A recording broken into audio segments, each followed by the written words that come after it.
Brings to a close questions for oral answer. I call on Government Orders of the Day numbers 1 and 2.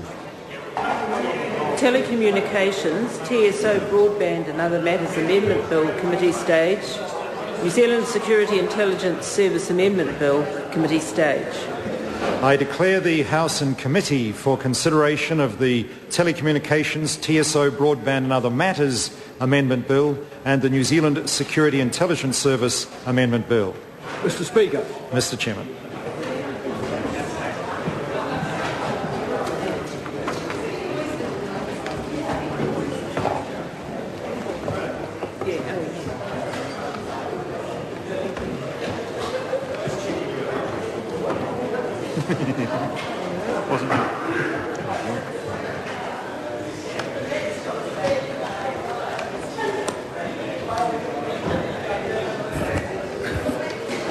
Order.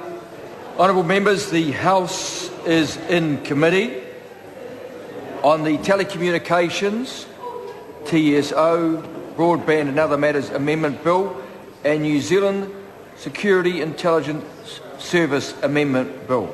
Members, we move first to the Telecommunications Amendment Bill, and the question is that Part 1 stand part. I call the Honourable Member Claire Curran. Mr. Chair. Order. There's too much background noise. Let's hear what the member has to say. Thank you, Mr. Chair. I rise to speak to Part 1 of the Telecommunications, TSO, Broadband and Other Matters Amendment Bill and to express deep concerns about it. It's a dog's breakfast of a bill and contains serious flaws. It will promote anti-competitive behaviour on the part of Telecom, the new fibre monopoly that it creates. It's the result of a deeply flawed process, lacking in transparency, flawed advice and bad process, and it will result in a law that promotes investors' interests at the expense of quality services and affordabilities for Kiwis in broadband. Labor has introduced a number of amendments today to this bill and to the supplementary order paper which the Minister, was tabled in the House yesterday, in an attempt to address the core flaws in this bill. But before I mention them, there is an urgent issue that needs clearing up, which I ask the Minister to address as a matter of great urgency. Mr. Chair, the phone and the internet bill is probably the third or fourth biggest bill that most New Zealanders pay every month, behind their mortgage, their rent, their electricity and their food. The phone and the internet is not only essential, it's a substantial bill, and it's important for New Zealanders that they know what they're paying for and what the guarantees around it are and where it's going to come from.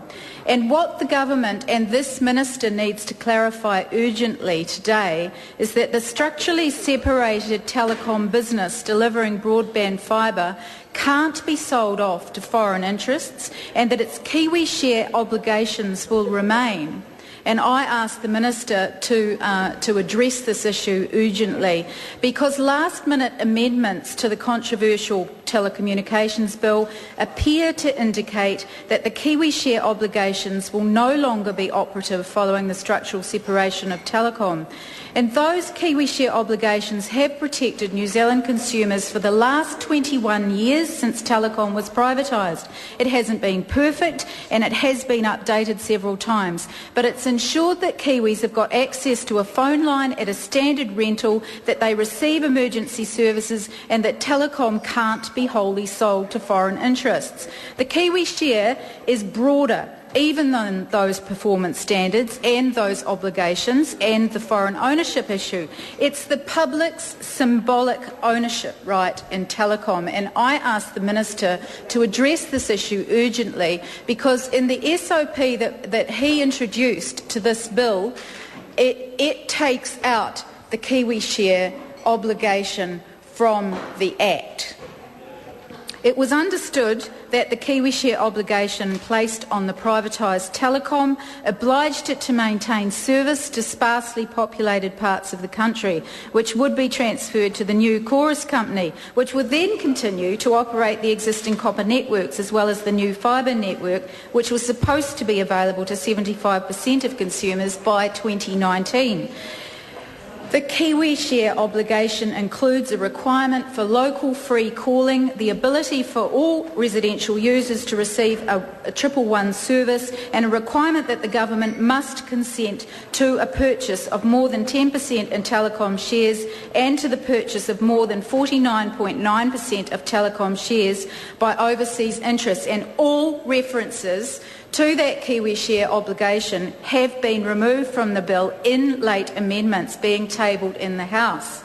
So we've got serious concerns that this leaves the way open for full overseas ownership. Does it leave the way open for full overseas ownership of the new strategic infrastructure asset to be called Chorus 2, which would then build and own the broadband fibre network? And the Minister needs to address that issue as a matter of urgency. I've had calls today from telcos who Order.